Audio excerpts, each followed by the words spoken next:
Salam əziz abituriyentlər. Artıq bildiyimiz kimi iyunun 7-si bizim birinci blok imtahanımızdır. Bu blok imtahanında biz nələrlə qarşılaşa bilərik? İlk öncə yəni vaxt olduqca həmin o bölmələrə mən çalışdığım qədər toxunaram. Mən bugün danışmaq istəyirəm dövri sistemlə siz birinci blokda, birinci, dördüncü qruplar nələrlə qarşılaşa bilər? Mütləq dördüncü sistemdən bir sual görəcəksiniz, ən azı 1-2 dənə sual. Əsasən birinci qruplar proton, neytron, elektron, bunlara diqqətli olmaq lazımdır. Çünki sıra nömrəsi artıq bilirik ki, protondur. Element, atom sözünü işlədiriksə, bilin ki, elektron-neytral hissəcikdən danışırıq. Neytronların sayı bərabərdirsə izotonlar adlanır. Elektronların sayı bərabərdirsə izoelektronlar, protonların sayı bərabərdirsə izotoplar adlanır. Daha sonra nələri görə bilərik? Mütləq dövri sistemin xassələri, yəni elementlərin dövr üzrə, qrup üzrə dəyişə biləcək xassələrini görə bilərsiniz. Yadınızda belə saxlayın ki, məsələn, dövr üzrə soldan sağa gediriksə, yəni metallardan qeyri-metallara doğru gedirik. Qeyri-metalları həmişə elektron alan kimi, elektron xoşlayan kimi yadınızda saxlayın. Əgər biz soldan sağa, flora doğru yaxınlaşırıqsa, elektron almaq qabiliyyəti artır. Əgər elektron alırsa bir element, deməli bu elektronu hərisiymiş. Elektronu hərissə onun elektron mənfisi çoxuymuş və iyonlaşma enerjisi də çoxuymuş. Əgər element də elektron alırsa, artıq bu oksidləşdirici sayılır. Deməli, soldan sağa bu xassələrimiz artır.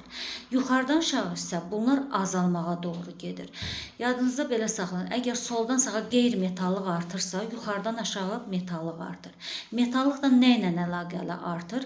Radiusun artması ilə. Əgər bir element radiusunu artırırsa, bu zaman onun elektron itirilməsi asanlaşır. Yəni, radius artdıqca nüvədən xarici təbəqə uzaqlaşır. Nüvədən xarici təbəqə uzaqlaşdığına görə nüvənin xaricdə yerləşən elektrona nəzarəti azalır. Bu da daha asan itirilir. Deməli, bunlara diqqətli olursunuz. Daha sonra uçurum elementləri, yəni bizim istisnamız var ki, elementlər neytral halda D orbitalı 9 və 4 ola bilmir. Bu da bizim xroma və kupruma təsadüf eləyir. Yəni, xrom əslində biz elektron paylayarkən 3D, 4, 4s2 deməliyik, ancaq xromda biz onu deyə bilmirik. D 4-dür, 4-ə çatanda S-dən birini alır, D 5 olur, S isə 1 qalır. Artıq bu bizim istisnamızdır, uçurum elementimizdir. Ona görə xrom normal halda, mütləq bax bu sualı görəcəksiniz. Xrom normal halda deməli 6 dənə tək elektronu var. Onun 5 dənəsi D-də yerləşir, daxildə, 3-cü təbəqədə. Bir dənəsi isə S-də yerləşir, xarici təbəqədə. Valent elektronu desə 6 dənə götürürsünüz. Ancaq desək ki, valent elektrondan neçəsi xarici təbəqədədir, onda 4s1 birini götürəcəksiniz. Daha sonra bir də mis var bizdə. Mis də deməli istisnalar içərisindədir. Elektron konfigurasiyası 3D10, 4s1-dir. Burada da D9 idi, əvvəl normal qaydada yazsanız. Ancaq burada artıq 9 olanda S-dən birini alır, olur 10 və S-də biri qalır. Ona görə 3D10, 4s1 elektron konfigurasiyasına malikdir. Mütləq bunları yadda saxlayın. Bir də oradan biz nəyi görə bilərik? RH cədvəllərini əzbər bilin. Bunu necə əzbər yadda saxlamaq lazımdır?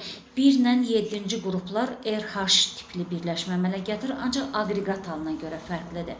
1-ci qrup metal olduğuna görə bərkdir, 7-ci qrup qeyri-metal olduğuna görə qazdır. Ondan sonra gəlirsiniz 2-ci, 6-cı qrupun müqayisəsini götürürsünüz. 2-ci qrupda RH2-dir, 6-cı qrupda RH2-dir. Sadəcə olaraq yenə də 1-ci, 2-ci, 3-cü qruplar metaldır. Təbii ki, 1-2 dənə istisnanız var. Birinci, ikinci, üçüncü qruplar bərkdir, ancaq 4-dən sonra qaz nümayəndələrimiz başlayır. Ona görə də birinci qrupda bərkdir, RH-dır, ikinci qrupda RH2-dir, bərkdir, 6-cı qrupda RH2-dir, qazdır. Daha sonra gəldik 3-cü qrupa, RH3-dür, Ondan sonra gəlirik 5-ci qrupa RH3-dür. Yəni 3-cü qrupda metal olduğuna görə bərkdir. Buradan boru istisna götürürsünüz. Qeyri-metaldır, qaz olur hidrogenli birləşməsi. Sonra qalır ortada bircə dənə tək 4-cü qrupunuz. 4-cü qrupun minimum dərəcəsi müsbət -4-dür. Ona görə hidrogenli birləşməsi -4 olur. Oksigenli birləşmə isə müsbət 4 ERO2 tipli birləşmə əmələ gətirir. Mütləq RH cədvəlini əzbər bilin. Suallar necə düşə bilir? Məsələn, deyir ki, RH tipli uçucu birləşmə. Artıq uçucu deyirsə, siz qrupu çox olana baxırsınız, 7-ci qrup. Və bundan başqa necə yadda saxlaya bilərəm? RH tipli deyirsə, artıq belə deyək, bir dənə hidrogen qəbul eləyib oktedə, yəni 8-ə çatıbdır. Deməli, bir qəbul eləyib uçucudursa, deməli 7-ci qrupdur. Belə də yadda saxlaya bilərsiniz. Məsələn, tutaq ki, deyir ki, RH2 tipli uçucu birləşmə, artıq R2 hidrogen qəbul edib 8-ə çatıbdırsa, deməli qrupumuz 6 imiş ki, 2 elektron qəbul edib 8-ə çatıbdır. Daha sonra həyəcanlanmanı görə bilərik. Ən çox xlorun həyəcanlanma elektron konfiqurasiyasını əzbər bilin. Normal halda 3s2, 3p5-dir. Yəni burada xlor bivalentlidir. Buna uyğun H xloru götürə bilərik turşu olaraq.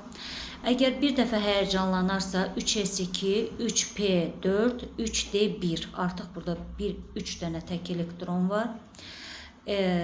Deməli H xlor O2 götürə bilərik xlorit turşusunu. Əgər bir dəfə də həyəcanlansa H deməli 3s2, 3p demək 3, 3d2 burada 5 elektron, bir dəfə də həyəcanlansa 3s1, 3p3, 3d3 burada da 7 dənə tək elektron. 7 dənə tək elektron olanda artıq bilin ki, xlor maksimum həyəcanlanıbdır. H xlor O4 perxlorat turşusunu göstərir və dərəcə müsbət 7-dir. Ən çox həyəcanlanma enerjisinə malikdir 7-ci qrup. 7-ci qrupu yadda saxlayın. Ondan sonra 7-ci qrup 3 dəfə həyəcanlanır. Ondan sonra gəlir 6-cı qrup. 6-cı qrup 2 dəfə həyəcanlanır. Ondan sonra 1 dəfə həyəcanlanır fosfor 5-ci qrup. Belə yadda saxlayırsınız.